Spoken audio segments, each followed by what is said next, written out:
patrons, I hope you guys are doing good today. Today's tutorial video is going to be about color.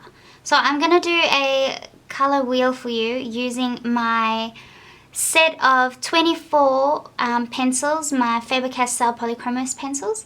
So we're only going to use 16 colors out of that set, and you can see over here what those colors are. So I will put a list of them in the description below so you know exactly which ones they are.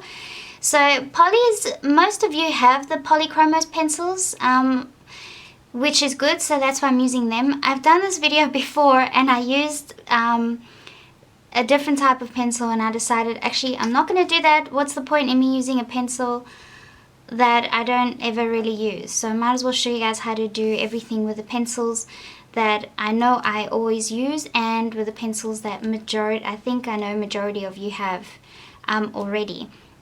So the first part of this video, I'm just going to show you how to create this color wheel, and then the next part I'm going to show you the easy kind of cheat way of finding colors and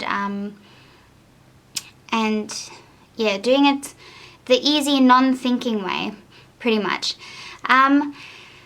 So this part is only using 16 colors, so this is pretty much a budget way of being able to color.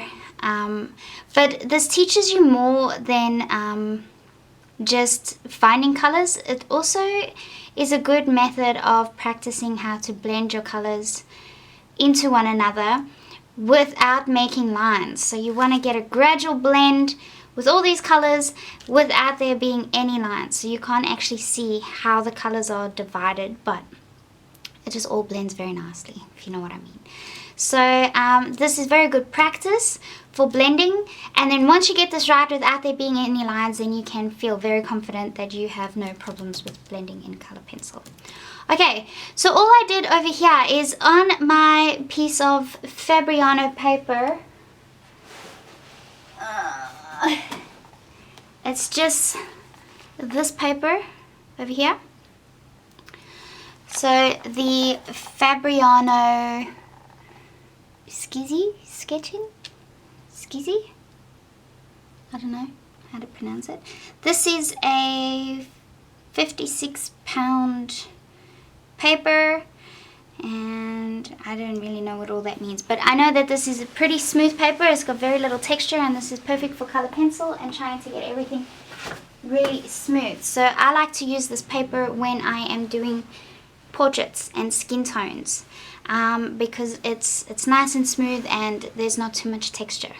Okay, all I've done on this paper is I have taken a large lid and I have drawn a circle like this, and then instead of trying to get all technical with how to divide your circle up equally with your pencils and trying to measure it all up, all you need to do is put all your pencils next to each other like this, in this order, and then you will be able to divide them up like that. So all you need to do now is just take a pencil, any pencil, and just lightly mark right next to each one. Just put a mark like that.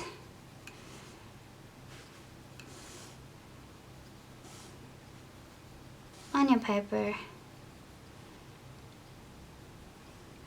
so that you know where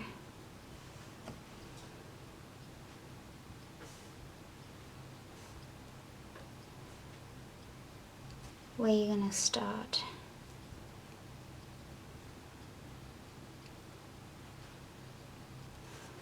Okay, once you have all those marks down, then you can go ahead, and we're gonna start from, I don't know, let's go from there. So now you have all your marks on your circle.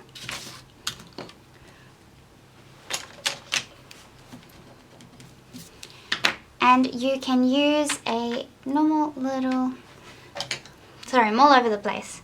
So just use an H pencil and lightly go and put all, if you want, you can put the number there, or you can put the abbreviation, but I've got cadmium yellow, so I'm just going to go CY over there, and then I have light yellow glaze. I'm just gonna go LY, and then you have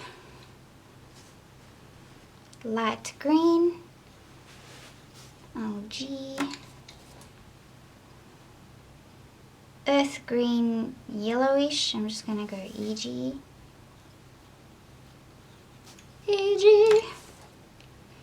and emerald green.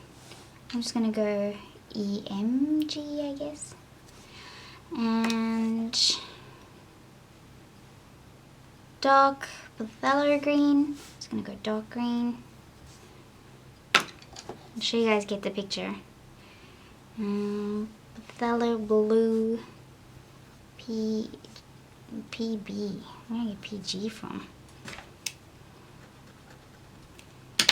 PB.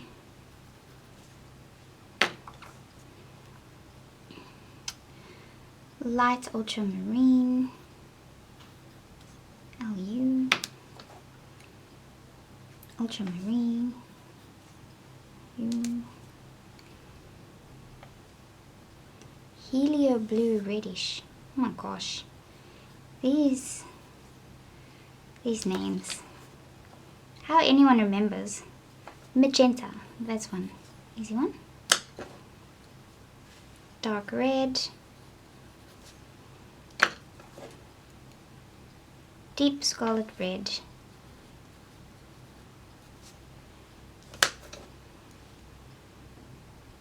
pale geranium lake, PGL, dark cadmium orange, DC, and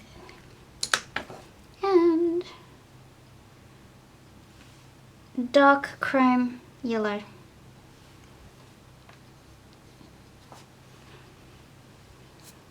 We've hardly started and it looks so professional already. Okay, so the first color we are starting with is our cadmium yellow. Actually, oh dear, sorry about that. If you see me look up, it's because my other camera is up here.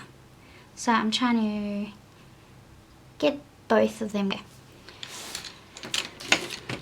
So let's just lightly locate our center point. Get a ruler. Okay. And 17.5. I don't know, what's that? 8.8. I'd say around there. So just lightly locate a center point. Okay, our first color is cadmium yellow, and all we are going to do is we are going to use each color, and in the line that we've indicated on our circle, we're gonna pretty much, that point is gonna be the darkest value that you can get with this one, with the pencil you're using, and then all the way to the next line you're gonna go from dark to light, and then from dark to light on to the next line on the other side. So you're pretty much going to fill in 2 triangles of one color, and then you're going to do the same for every other color, and that's how you're going to overlap. So first example is we are going to lightly, using what they call tapered strokes, which just means you gently going from one point to the next point in a gradual gradation. Remember, you want to use a light hand. You don't want it to get streaky.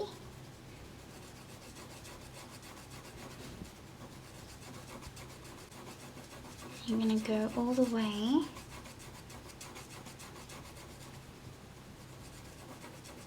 to the next color. Now make sure you are getting every part of that paper, like you want to fill in every area. Use little circular motions as well if you want, but just take it real easy.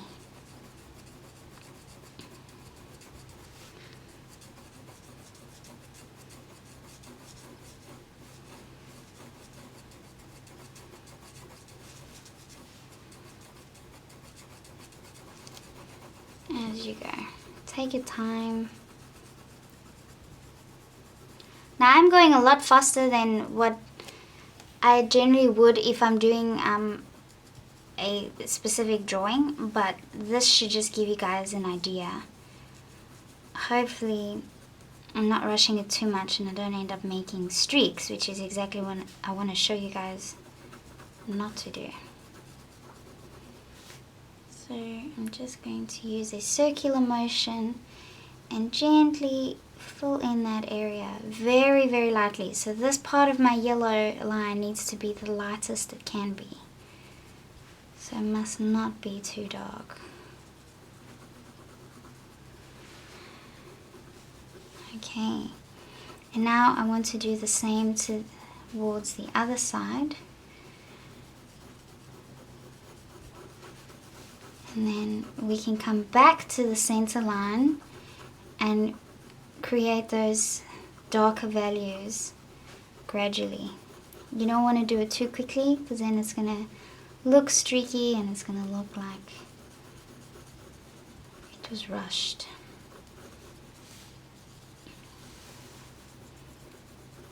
Just gradually fill in that area. It's a bit difficult to see with the yellow. I'm very tempted to just put my head a lot closer, but I can't.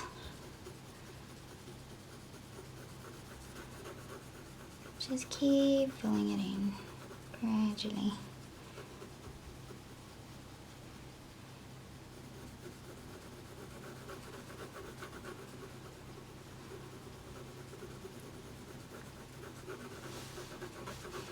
Okay, now we want this value to be darker, so we are going to gradually make that darker.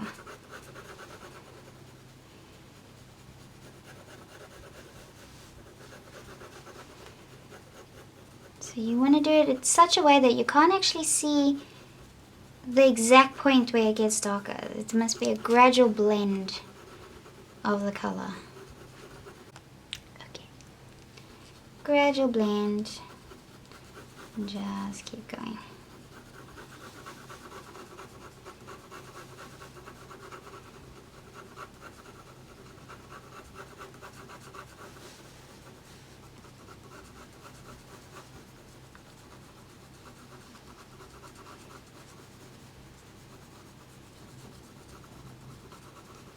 See, that is looking good. Looking good.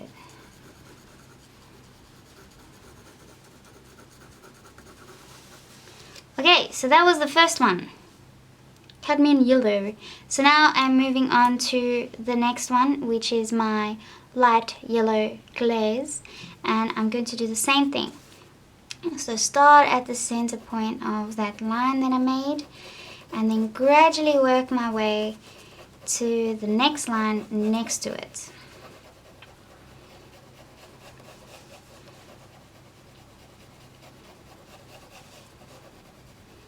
And you want to do it in such a way that you can barely notice the gradation of value from one side to the next.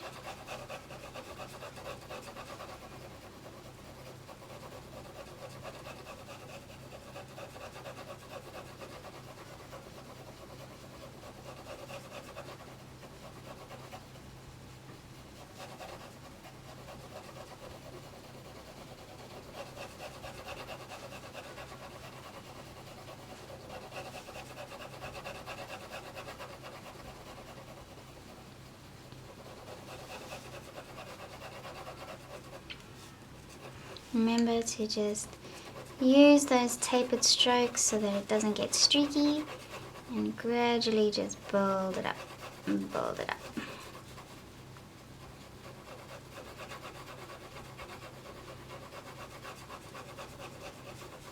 and it will just look so smooth, which is what we want.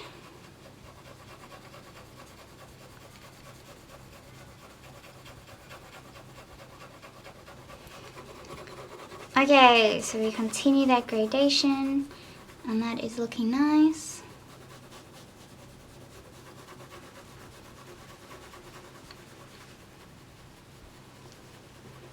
And just in circular motion, we can make sure that we've filled in every area on that piece of paper.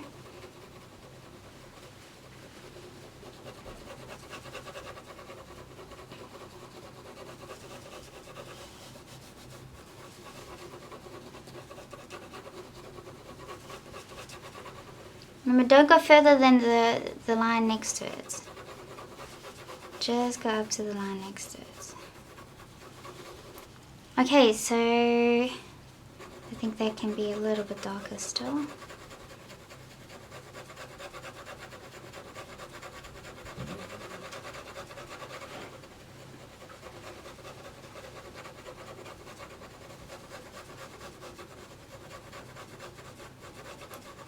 Yes, very good.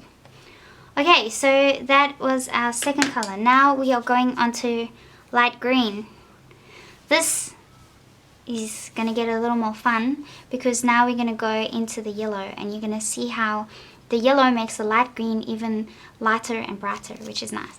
So we're going to go all the way from the light green to the light yellow, and then from the light green to the earth green yellowish. Again, same thing. Start building up that gradation.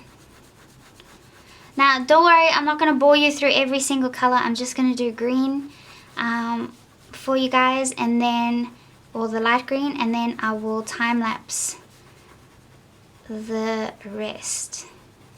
And then, in the end, maybe we can make it even smoother by using solvent. But, we'll see. Maybe it will look smooth enough to not.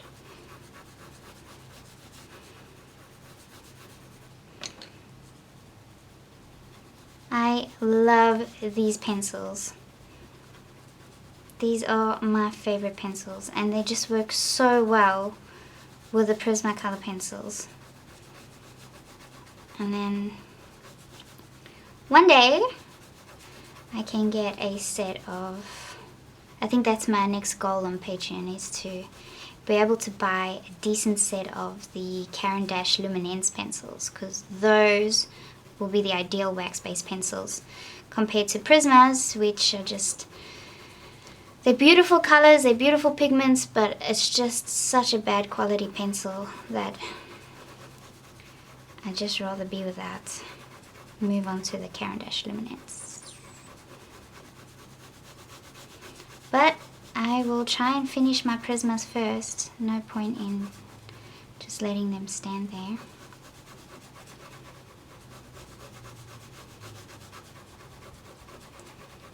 Keep building up that gradation.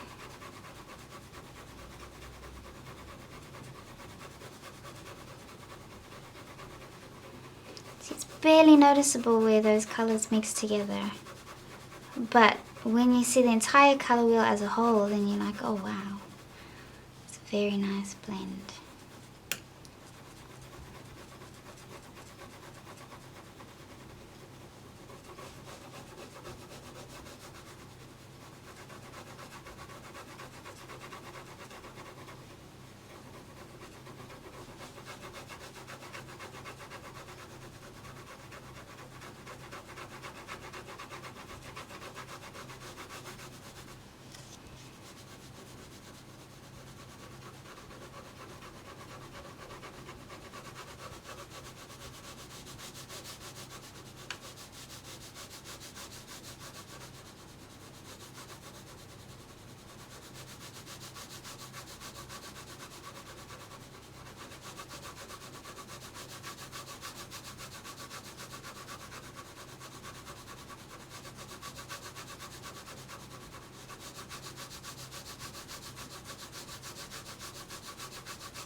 I'd say that's pretty even. So now I need to make this a little darker. So just keep adding to those layers.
Okay, now I'm just gonna time lapse the rest of this, and then I think we will come in with the solvent in the end because that's just gonna make it look even more pigmented, and we'll blend it in even more, and hopefully I don't screw it up.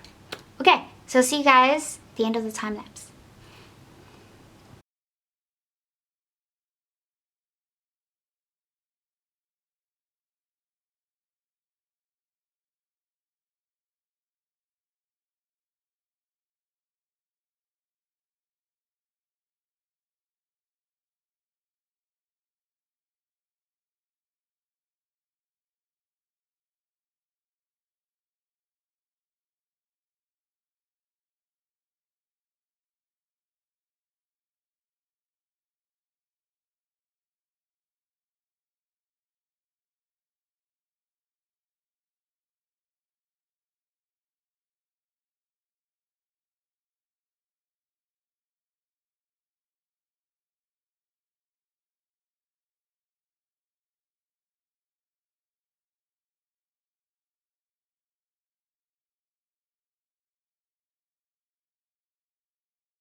Okay, so we have the gradation of all the colors together, and you saw how I just gradually layered them into one another, and it's starting to look really cool where you can see how the colors are going from light to dark, and it's going from, I don't know, from color to color without an obvious line dividing them. So you can see the gradation is really cool.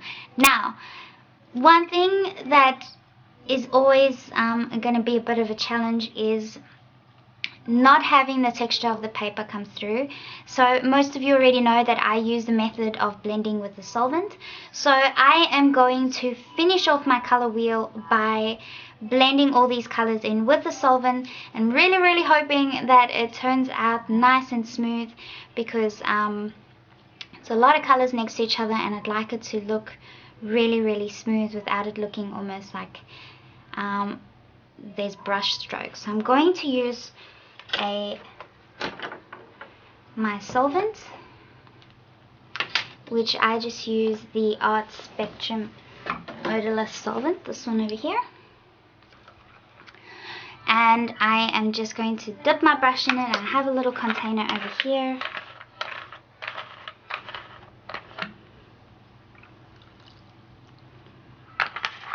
And I'm going to use a very fine little brush like this. So this fine little brush I'm going to use, and I'm going to take my time, and I'm just going to blend from the yellow to the orange.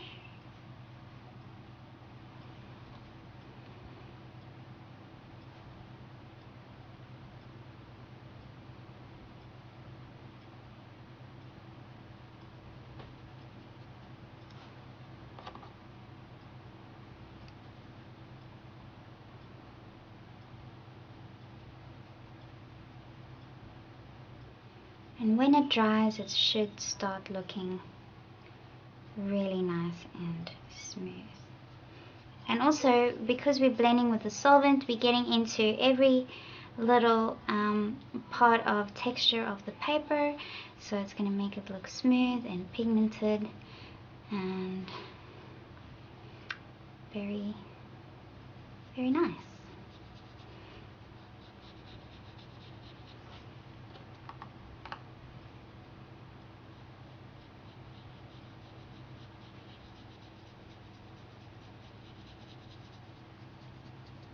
So I think I can go onto a bit of a bigger brush, otherwise it's going to take forever. So I'll go with this brush, which is just a number 2, West Art Acrylic India. I think it's just a synthetic brush. So I'm just going to dab it onto my cloth. So I have the solvent over here and cloth right next to it. I'm just going to dab it on there and just make sure that I don't have too much on the brush. Make sure that the brush is nice and clean, and then blend.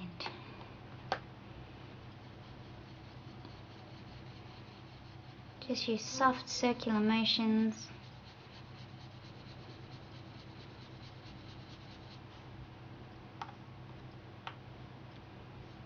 And just blend it together nicely.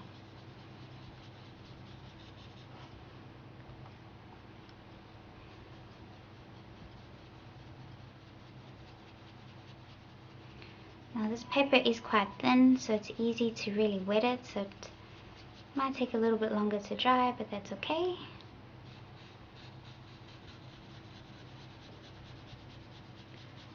It makes it exciting to see what it looks like once it's dry, and a bit scary at the same time.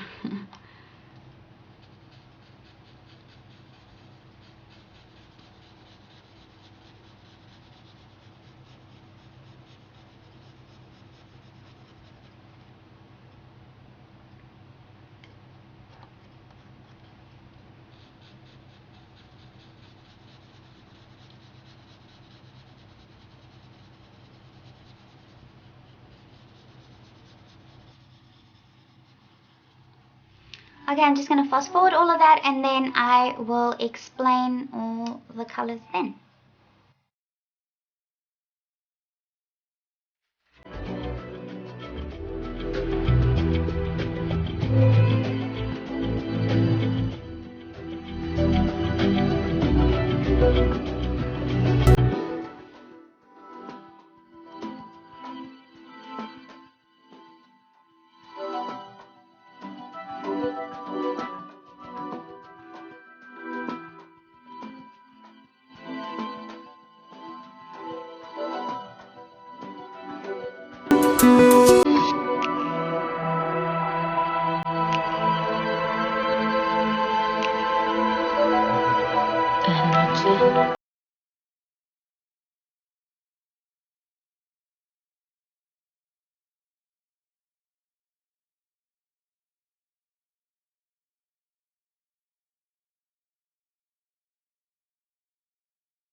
Okay, so according to color theory, which a lot of us would have learnt in school or maybe just kind of heard about, I guess.